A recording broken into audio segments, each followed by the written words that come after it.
They lied to you. They told you Africa had no history, that it waited in silence until outsiders arrived, that it gave the world nothing but labor and pain. But history is not a void. It is not what survives in textbooks. It is what was stolen, rewritten, and finally remembered. You were taught to see Africa through absence. No names, no maps, no legacies, only chains, only famine, only blank spaces. They handed you a globe where Africa was oversized but underexplained. They showed you timelines without the Nile, the Sahel, or the stars of the southern sky. They called this education. But let us be clear. Ignorance was not an accident. It was a design. The map erased, the manuscripts buried, the names forgotten, by force, not by chance. While Europe feared dragons at the edge of its known world, Africa charted constellations to guide its traders. While kingdoms in the north fought over thrones, kingdoms in the south built cities of law, libraries, and light. But where are these stories? Why don't you know them? Because power does not just write history, it deletes it. And Africa, the continent that birthed science, law, philosophy, and statehood, was silenced by the loudest lie of all, that it had nothing to say. The textbooks taught you Egypt was a miracle, but not African, that Rome civilized the world, but never looted it. That discovery began in 1492, and not a day before. They lied about Cleopatra. They erased Mansa Musa's fleet. They buried Timbuktu under desert myths and colonial dust. What survived, survived in pieces, in broken statues, in untranslatable scrolls, in whispers. But here's the truth. Africa was never waiting. It was never behind. It was simply hidden. Hidden behind museum glass and Latin footnotes. Hidden in classrooms that praised Columbus but never named Abu Bakr. Hidden in film, in maps, in silence. Yet even silence holds echoes. There are over 700,000 manuscripts in Timbuktu alone, written in ink made from river mud and crushed herbs, bound in leather, passed from scholar to scholar. They discuss astronomy, commerce, ethics, medicine. They debate justice and divinity in Arabic, Fulani, and Songhai. They are older than Oxford, richer than Versailles, and you were never told. This silence was engineered through empire, curriculum, and cinema. It was made to feel natural, but erasure always leaves fingerprints. Look closer. Why are the noses broken on African statues in European museums?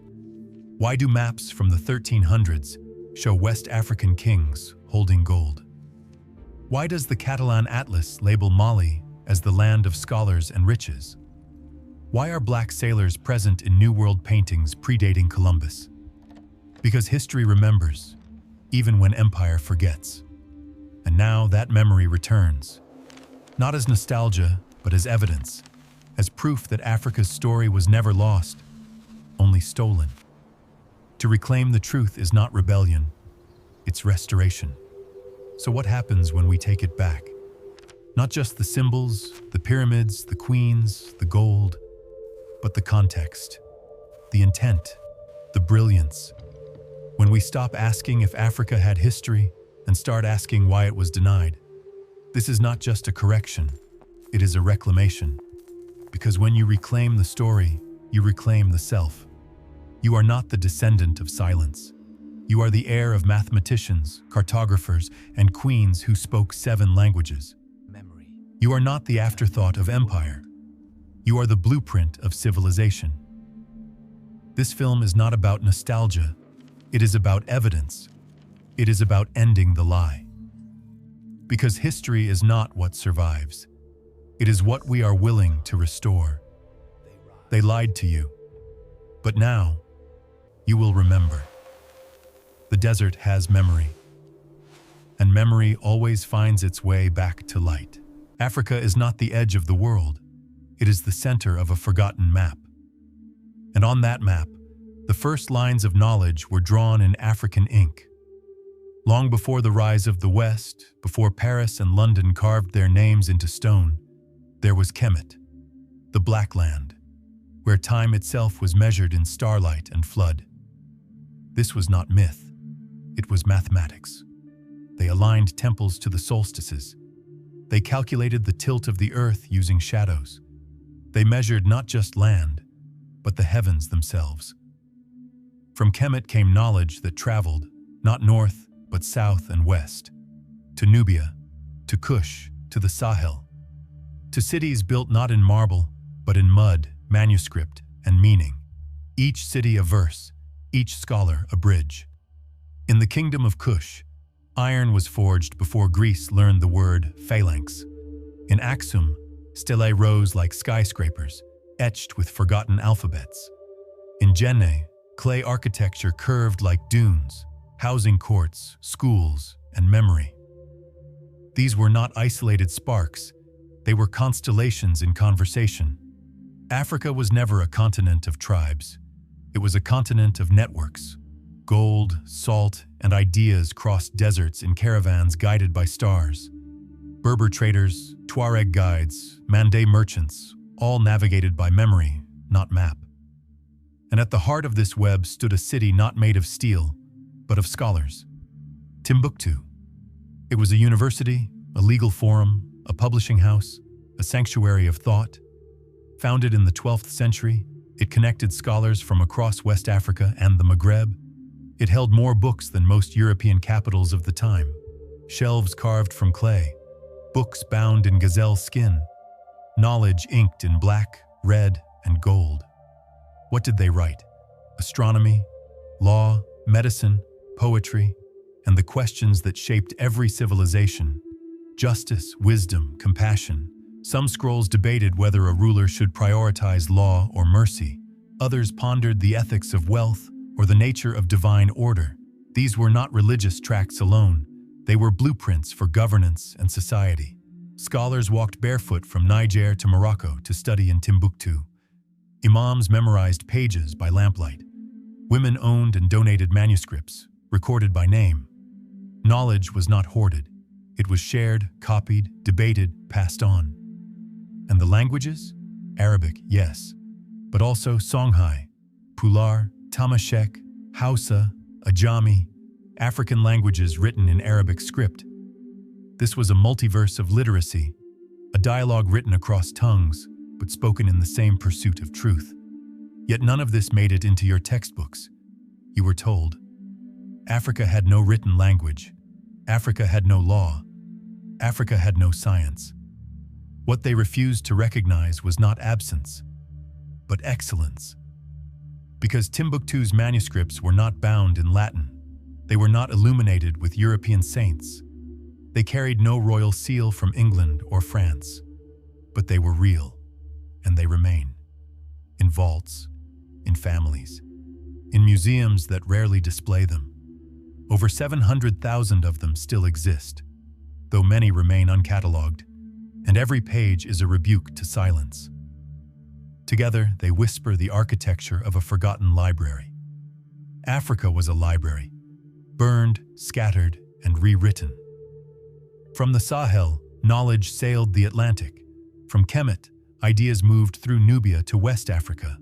From Timbuktu, students carried ethics and economics into courts and markets. To call these civilizations pre-colonial is to define them by absence. They were not waiting to be named. They were waiting to be remembered. Africa was not discovered. It was recorded, misrecorded, and finally reread. And once you know this, you cannot unknow it. Once you see the stars mapped on Dogon cave walls, the logic of Ifa divination, the complexity of Ashanti governance, you begin to question everything that was omitted. You begin to rebuild the map, a map where the Nile is not a side note, where Mali is not a golden rumor, where Ethiopia is not a footnote in someone else's gospel. And in doing so, you return the world to its true proportions. You begin to see Africa not as a place, but as a source of knowledge, of law, of navigation, of memory. because memory is not what is stored, it is what is shared. And Africa shared knowledge across sand, sea, and sky, before the first European ship cast its shadow. It's time we return to that truth. The truth that Africa was not only home to civilizations, it was the idea of civilization itself. She has been called a temptress, a seductress, a queen who ruined empires with beauty alone. But the truth is sharper. Cleopatra was not a fantasy. She was a force, and like every force that frightened empire, she was rewritten, and the world learned to love the lie. What survives of her is not her voice, but echoes, a few coins, a handful of busts, Roman slander inked in marble. But the deeper you look, the clearer she becomes, not in myth, but in mind. Cleopatra, the seventh Philopator, was the last sovereign ruler of the Ptolemaic dynasty. Her reign began in 51 BCE, an era of science and sovereignty at the Nile's height. She was a scholar, fluent in 9 languages, a philosopher, a political strategist. She did not simply rule Egypt, she embodied it. While Rome relied on generals, Cleopatra studied medicine. While senators debated conquest, she read Homer and led naval campaigns. She was not seduced, she was strategic. And that, not her gender, not her race, is what made her dangerous. The Roman historians knew this. Plutarch called her intelligent and quick-witted. Cassius Dio noted her command over finances, fleets, and diplomacy. But even as they praised her mind, they feared her power. Octavian, who would become Augustus, understood what Cleopatra represented. A sovereign queen, an independent African state, a challenge to Roman dominance on both land and sea. So he did what empire always does to a woman it cannot control. He rewrote her, and the world learned to forget the truth. He painted her not as a ruler, but a ruinous lover. Not as a strategist, but a seductress. Not as a queen of state, but a queen of sin. Hollywood followed his script. Elizabeth Taylor, draped in jewels, white-skinned and wide-eyed, became the face of Cleopatra for generations. But ask yourself, why would a Macedonian Greek dynasty, ruling from Alexandria for 300 years, suddenly produce a queen so removed from the land she ruled? Cleopatra was born in Egypt, raised in the rhythms of the Nile, spoke to her people in their language, not Latin, not Greek, but Egyptian. She was the only Ptolemaic ruler known to do so. Though her ancestry included Macedonian roots, her blood was not the story. Her choices were. She aligned with Egypt. She governed as Egypt. She died for Egypt. Modern analysis confirms what history tried to hide. Coins minted during her reign show a woman with African features: broad nose, strong jaw, braided hair. In 2023, a public debate reignited over Cleopatra's image. A Netflix documentary, narrated by a black actress, drew backlash. But what was that backlash really about? Not history, but power. Issa, historian and consultant to the Al Jazeera investigation, put it best. We're not arguing for Cleopatra to be black. We're arguing for her to be Egyptian. And that terrifies people who need Africa to be empty. This fear is old. When the Library of Alexandria burned, knowledge didn't disappear. It dispersed to Dendera, to Thebes, to Timbuktu. But the burning of Cleopatra's image, that was intentional. She represented what could not be allowed to stand. An African queen who governed through intellect, who defied empire not with armies, but ideas. Cleopatra held the Nile in her veins, the river that fed mathematics, medicine, and myth. She inherited temples where stars were charted and laws recited. She worshipped Isis not as a symbol, but as memory. And memory, as always, was a threat. When Cleopatra died, likely by her own hand, Rome celebrated. Augustus paraded her effigy through the streets as a trophy. He sealed her tomb. He erased her lineage. And he declared a new era, Pax Romana, built on the bones of the Nile. But the Nile does not forget. It carries stories in sediment. It hides truth in reeds and ruins. It bends, but it remembers. And now, Cleopatra returns.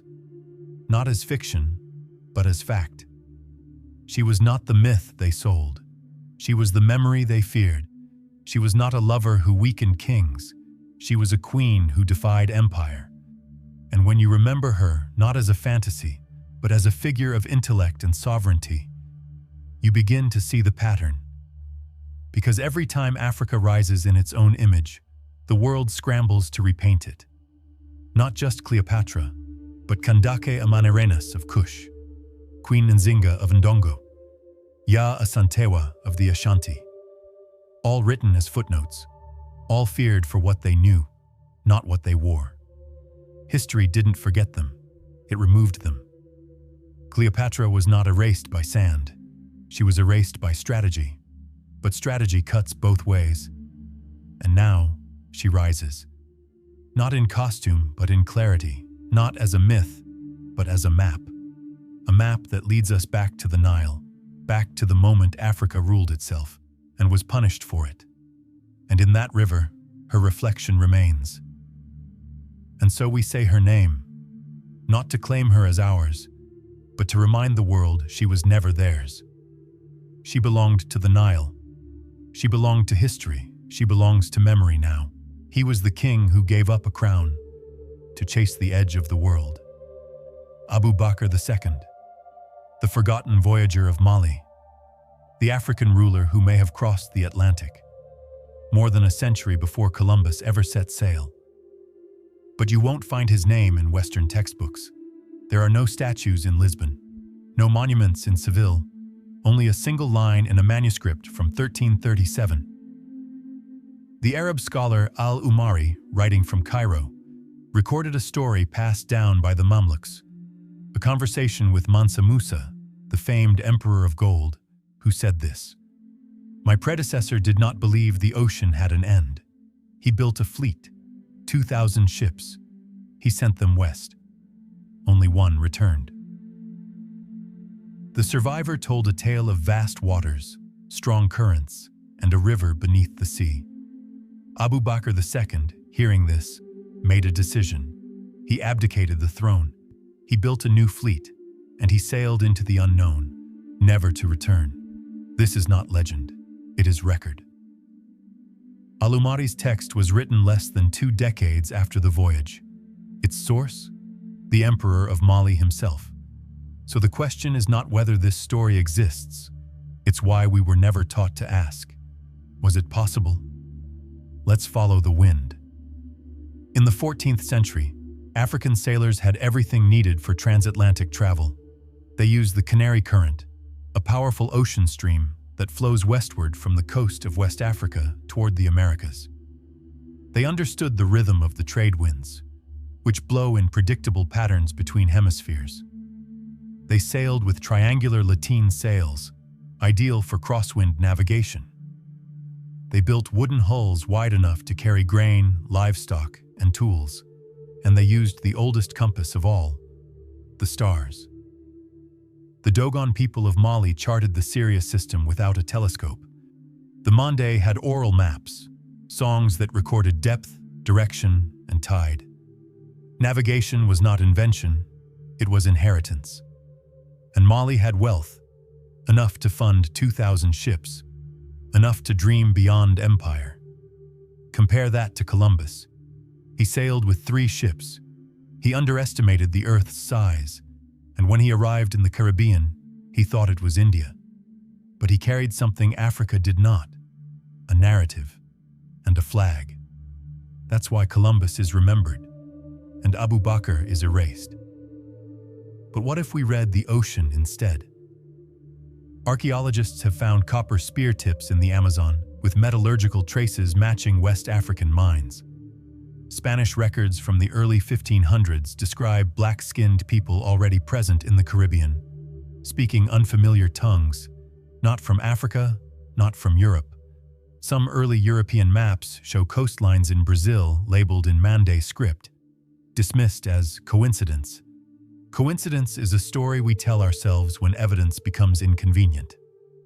Because if Africans reached the Americas first, what else must be rewritten? This is not about claiming who came first. It's about proving who was erased. Abu Bakr II did not sail to conquer. He sailed to understand. He did not bring war. He brought possibility. He didn't seek gold. He already ruled the richest empire in the world. He sought truth on a continent that trusted the sea like others trust borders. And if he made it, he didn't name it after himself. He left no crosses. He claimed no land. He simply vanished into legend. But the ocean remembers. In the Atlantic near the equator, the North Equatorial Current flows like memory. It moves with the same rhythm that guided ships from West Africa to the Americas, and it's been flowing for thousands of years. Boats carved from African hardwoods, sturdy, shallow, and fast, could ride that current for weeks. In the 1960s, a Senegalese fisherman named Boucar Diouf built a replica vessel from Mandinka blueprints. With no GPS, no engine, and no steel, he crossed the Atlantic in under 40 days. So what exactly are we still doubting? Is it the evidence or the implications? Because to accept that Abu Bakr crossed the Atlantic is to accept that Africa was not isolated. It was exploratory. That Mali did not only trade gold, it traded knowledge. That the maps we were given were never neutral. They were arguments. Because map-making is not just about land, it's about legacy. The Catalan Atlas of 1375, made by a Jewish cartographer in Spain, shows Mansa Musa holding a golden orb, seated on a throne in Mali. The caption reads, "The richest and most noble king in the world." So why wouldn't a king that powerful dare to cross the sea? They say history is written by the victors, but sometimes it's washed ashore in silence. If Abu Bakr made landfall, he may have mingled with the Taino, or traded with the Olmec, or vanished into oral myth. He may have failed. But even failure leaves a wake. And in that wake, we find the real treasure, a version of Africa that dared, that dreamed, that departed, not to escape, but to expand. Abu Bakr's fleet was not a fable. It was a blueprint for an Africa that navigated, for a legacy that flowed west, centuries before colonial ships would follow. And even if he never returned, his story did, in whispers, in waves, in wind patterns that carry more than just air. They carry memory. Memory that points west. Memory that carries his name. Memory that asks, what else did we leave behind before we were erased? Narrative is powerful, but evidence is permanent. And in reclaiming Africa's story, we are not searching for fantasy. We are returning to the receipts. Let's begin where memory was written, not in myth, but in manuscript. Timbuktu. Today, over 700,000 handwritten documents survive. They are cataloged in libraries, mosques, family trunks. Many remain uncoded, unread, not because they are lost, but because they were ignored. The manuscripts cover astronomy, medicine, ethics, governance, trade, inheritance, linguistics, climate, and law. Many are centuries older than European Enlightenment texts on the same subjects. One scroll calculates the orbital movement of Jupiter, using formulas now taught in modern physics. Another outlines the conditions under which trade becomes exploitation. One contains annotated poetry on divine balance, written by a woman scholar in the 1500s. These are not artifacts, they are arguments. Arguments that Africa was not an oral void. It was a written civilization, one that documented, debated, and preserved its ideas. What we know? These documents exist. They are dated. They are verified. Many are preserved at the Ahmed Baba Institute in Mali. Others have been digitized by UNESCO and the Library of Congress. What is likely? Many more lie buried or locked away due to war, sandstorms, or lack of funding. Entire categories, such as environmental data, may yet reshape how we understand pre-modern climate knowledge. What is debated? Who authored certain texts? Whether Timbuktu's legal schools rivaled those of Cordoba or Cairo. But no one debates their existence, only their relevance. And that silence is a choice. Let's turn the page. Catalan Atlas. Year 1375. Created in Majorca by the Jewish cartographer Abraham Cresques, commissioned by the court of Aragon. The atlas spans the known world, from Asia to the Atlantic, and at its center, Mansa Musa, depicted seated on a golden throne holding a golden orb. The caption reads, "The richest and most noble king in the world." No European king receives such praise in the same document. This is not hearsay. It is geography as testimony. What we know? This map exists. It is housed at the Bibliothèque Nationale de France. Its annotations reference real trade routes, gold, salt, manuscripts, traced back to Mali. What is likely?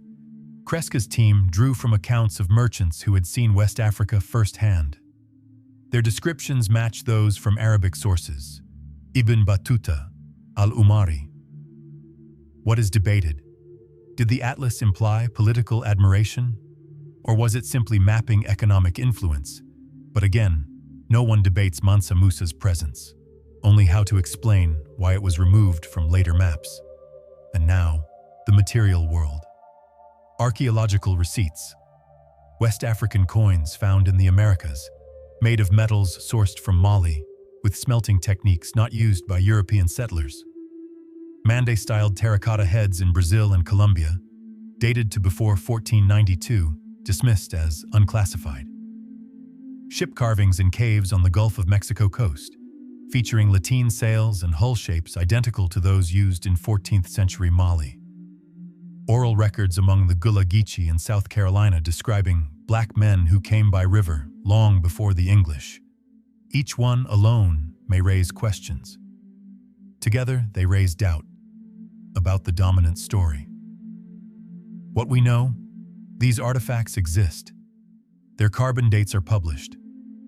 Peer-reviewed journals have raised the possibility of pre-Columbian African contact. What is likely?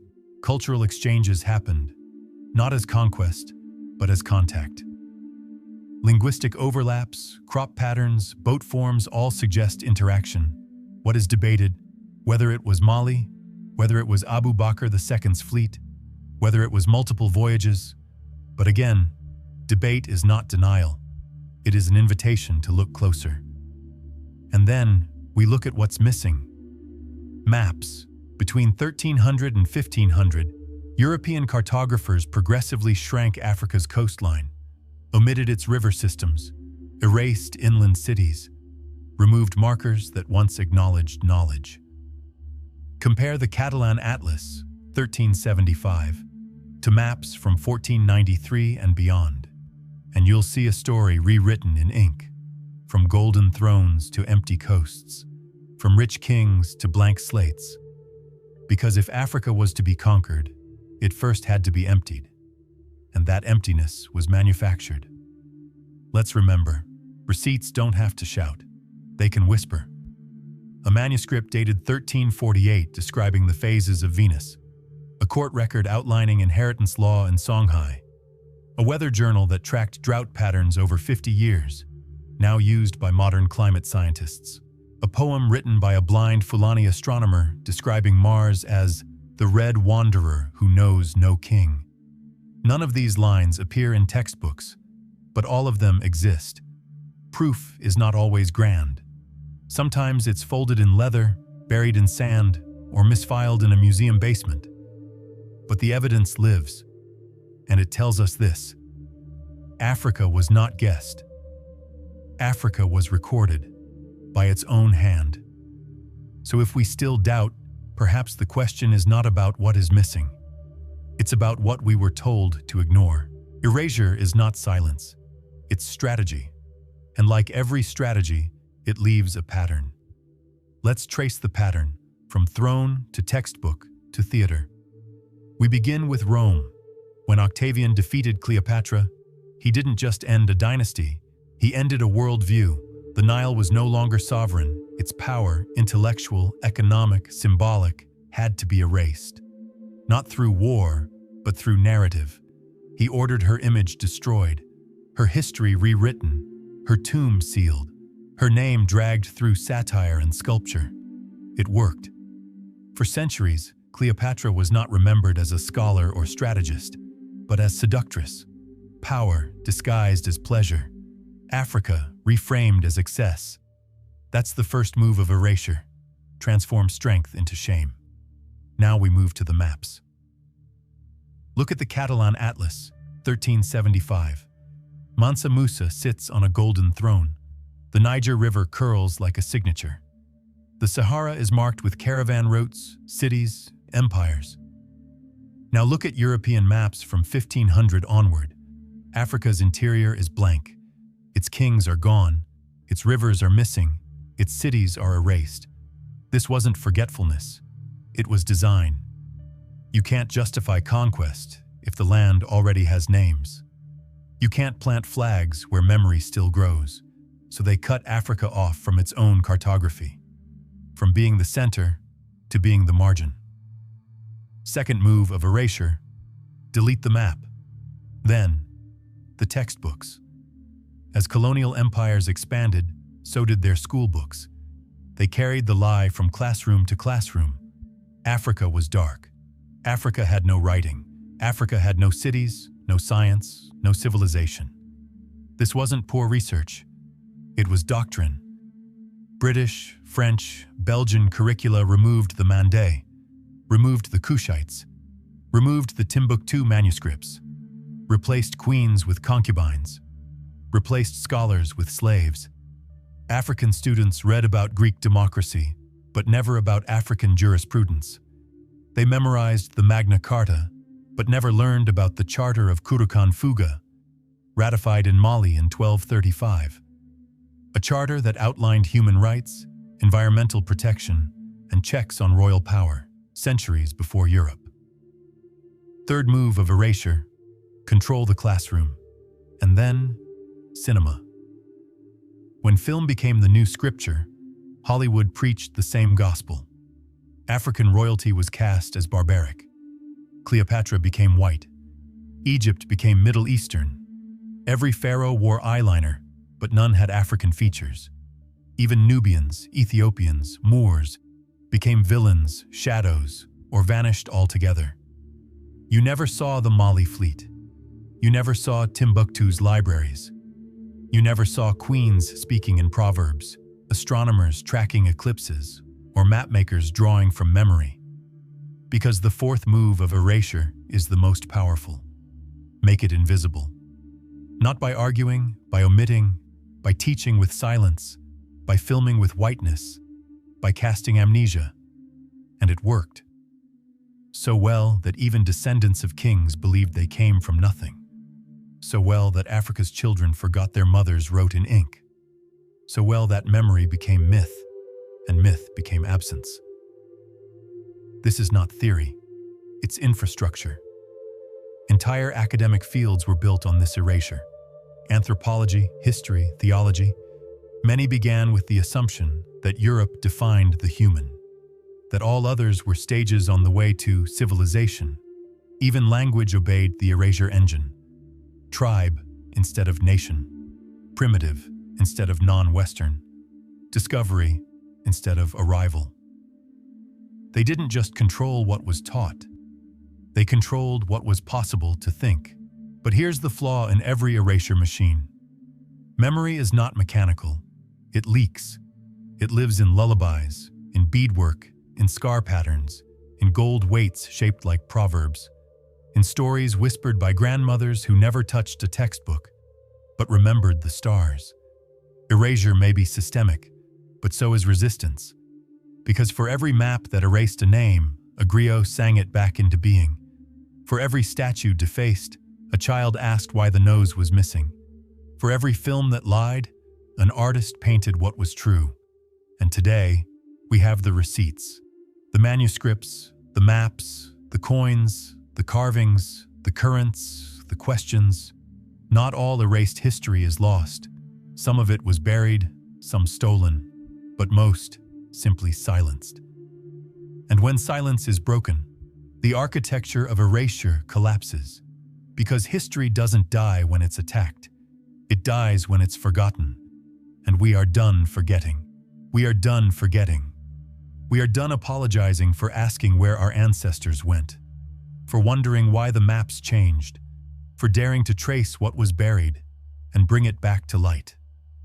Because this is no longer a question of if, it's a question of how. How do we rebuild what was erased? How do we restore history, not just as memory, but as movement?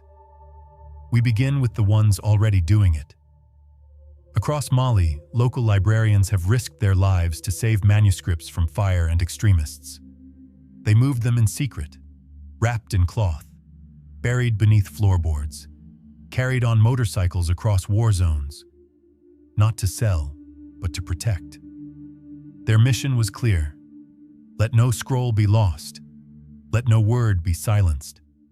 In Ghana, scholars like Dr. Molefi Asante and Professor Akosua Adomako Ampofo are reshaping African studies, not as colonial anthropology, but as living legacy. In Senegal, digital archivists are scanning Fulani poetry once kept only by griots. In South Africa, linguists are mapping oral law traditions and their equivalents to constitutional systems. Across the diaspora, from Jamaica to London to Chicago, Black educators are rewriting curricula, connecting the Nile to the Mississippi, linking Sankofa to STEM, reminding students that history is not behind them, it's within them. This is not nostalgia, this is reclamation. In New York, artists paint murals of Mansa Musa beside Malcolm X. In Brazil, capoeira schools teach the Mande drum as part of resistance lineage. In Berlin, activists petition museums to return Benin bronzes, not as gifts, but as stolen archives. The world is shifting because people are rising. And yet, we need more. We need action that moves beyond tokenism, beyond posters and performances. We need systems that make memory sustainable. Digitize the Timbuktu archives, not just a few hundred, all of them. With metadata, multilingual access, open source catalogs, fund African-led research. Not studies about Africa, but by Africans for Africans in African contexts. Change the language of museums. A spear is not a tribal object. It's military technology. A necklace is not decorative. It's spiritual coding. Reform education. Don't just include Africa. Center it where it belongs, as the root, not the branch. Return what was stolen, not as a favor, as a correction. Honor oral history, not as myth, but as archive, because memory doesn't need ink to be real. And above all, speak differently. Every time we say Africa had no history, we must correct it. Every time we hear pre-colonial Africa, ask, pre-colonial to whom? Every time we see a blank on the map, we must fill it, not with guesses, but with dignity. This is not just scholarship, it is sovereignty, and it's already happening. In Nairobi, teenagers build 3D renderings of ancient African cities for video games. In Lagos, coders are building AI in Yoruba and Igbo. In Harlem, children write poems to the Nile. History is no longer a tomb, it's a toolkit. And from this toolkit, we build again. But building takes all of us. The teacher who corrects a textbook, the parent who tells the real story, the student who asks, "Why didn't I learn this before?" The museum guide who refuses to call looting collection, the designer who puts Mali on the world map in full color, the reader who dares to see Africa not as trauma, but as triumph. You don't need a PhD to join this work. You only need courage. Courage to name what was stolen. Courage to believe it still matters. Courage to imagine that Africa's best days may not be behind us, but ahead. We reclaim not to look backward, but to move forward. We don't seek pity, we demand parity. We don't just want visibility, we want veracity, because this is our inheritance. Not just the wounds, but the wisdom. Not just the scars, but the scrolls. The past is not static, it is soil. And from it, we grow something rooted, something living, something undeniable. So when they ask, why bring up the past? We say, because it was never the past. It was paused. Because it was never lost. It was locked away. Because the story was never over. It was overwritten. Now, we write it back in. And we write it together. Join the tribe. Reclaim the story. Restore the legacy. Legacy is not what is left behind. It's what is carried forward. And today, we carry forward memory, not as nostalgia, but as blueprint. We have walked the path from Nile to Sahel, from Alexandria to Timbuktu, from sun-dried scrolls to erased coastlines, from buried manuscripts to silent museum halls. We have followed the fleet of Abu Bakr II, read the map of Mansa Musa, and listened to the fireproof pages of Timbuktu speak again. We have seen how history was not lost, only hidden, and how silence was not absence, but strategy. But the memory survived, in rivers, in rhythms, in ruins that still whisper when touched. Africa does not ask for validation. It asks to be remembered rightly, because the truth is not a favor, it is a foundation. And when you reclaim truth, you restore balance. This restoration is not just historical, it is generational. When a child sees a map where Mali sits at the center, the world reorients. When a student learns that Cleopatra was not a myth, but a sovereign strategist, power realigns. When a museum returns what it once displayed as trophies, dignity begins to breathe again. This is not the end of a story. It is the beginning of a worldview. A worldview where Africa is not the wound, but the womb. Not a continent of problems, but of precedent. Where knowledge is not measured by who wrote it in Latin, but by who lived it in rhythm, star, and soil. Where timelines are not anchored in conquest, but in curiosity. Where civilization is not judged by steel, but by soul. We now live in a moment where memory can move faster than myth. Where a voice can reach further than a textbook. Where evidence travels digitally, even when artifacts are still locked in vaults. So let us use this moment. Let us teach the Nile beside the Tigris, Timbuktu beside Oxford, Mansa Musa beside Marco Polo, Cleopatra beside Caesar, but not beneath him. Let us restore parity to the archive. Let us restore pride to the descendants. Let us restore power to the narrative. Because legacy is not passive, it is active. It demands study. It demands support.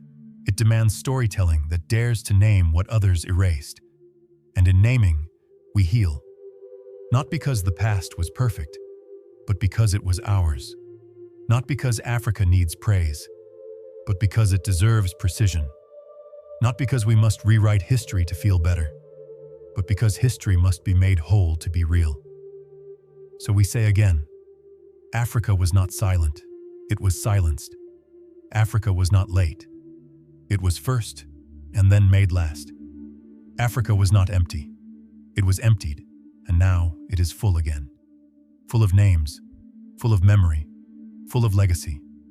A legacy not of victimhood, but of vision. Of queens who ruled.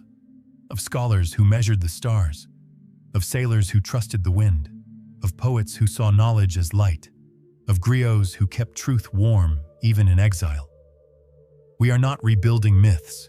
We are restoring facts, and we do so, not for revenge, but for balance. Not to point fingers, but to open eyes. Not to divide, but to correct.